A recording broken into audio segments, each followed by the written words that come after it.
Армысыздар, құрметті тыңдармандар. Бүгінгі ақпараттық сағатымыздың басты кейіпкері әнші, лирикалық баритон, КСРО мен Қазақстан халқының әртісі профессор Ермек Серкебаев. Ендеше әнші ағамызға арналған үнім кетпес сұхбаттан атты ақпараттық сағатымызды бастауға рұқсат етіңіздер. Мақсатымыз Ермек Серкебаевтың өмірі мен шығармашылығы, қызмет жолы, репертуар жайлы мағлұмат беру. Ең бастысы, өмірбаянына тоқталатын болсақ, Ермек Бекмұхамедұлы Серкебаев Петропавл қаласында 1926 жылы 4 шілдеде дүниеге келген.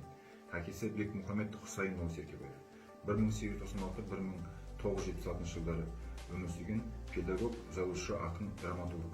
Қазақстан жазушылар одағының алғашқы мүшелерінің бірі, білім беру саласында еңбек еткен. Анасы Зылиха Сабырқызы 1906-1997 жылдары өмір сүрген, бастауыш кластар мұғалімі болды. Ермек Серкебаев 3-ші сыныптан бастап оқуын Алматыдағы нөмірі 54-ші мектепте оқыды. 1941-43 жылдары Чайковский атындағы Алматы музыкалық училищесінде скрипка класы бойынша оқып, отбасының материалдық жағдайларына байланысты 3 жылдан кейін оны тастап, Қазақстан радиосына дикторлыққа келді. Оған қоса киностудиядағы кейбір фильмдерде осы тұрғыда қызмет етті.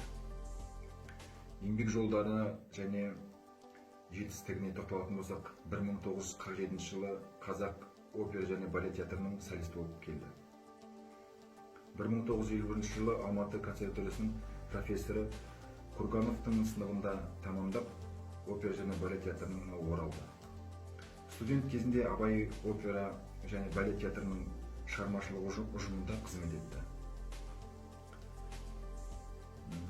Консерваториядан бітірер жылы Абай рөлін орындады. 1973 жылы Алматы консерваториясының жеке дауысы ән айту консерваториясын оқып тамамдаған. 1982 жылы профессор атанды.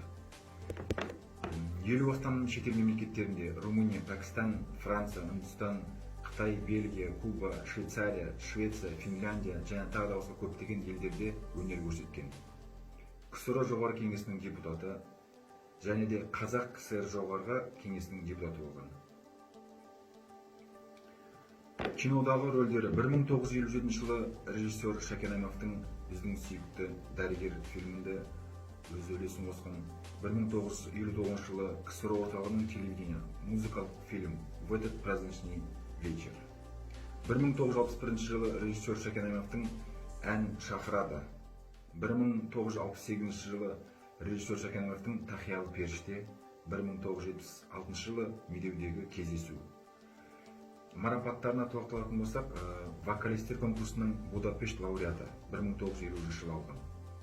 1956 жылы Қазақ КСР халқының әртісі, 1959 жылы КСРО халық әртісі, 1972 жылы Қазақ КСР Күләш Байсейітова атындағы мемлекеттік сыйлығының иегері, 1977 жылы КСРО мемлекеттік сыйлығының иегері, 1984 жылы Октябрь революциясының ордені, 2 мәрте Ленин ордені, еңбек қызыл ту ордені, 1986 жылы социалистік еңбек ері, Петропавл қаласының құрметті азаматы, 1990 жылы, 2000 жылы музыка номинациясы бойынша Тарлан сыйлығының лауреаты, 2011 жылы Жыл адамы фестивалінің жеңімпазы.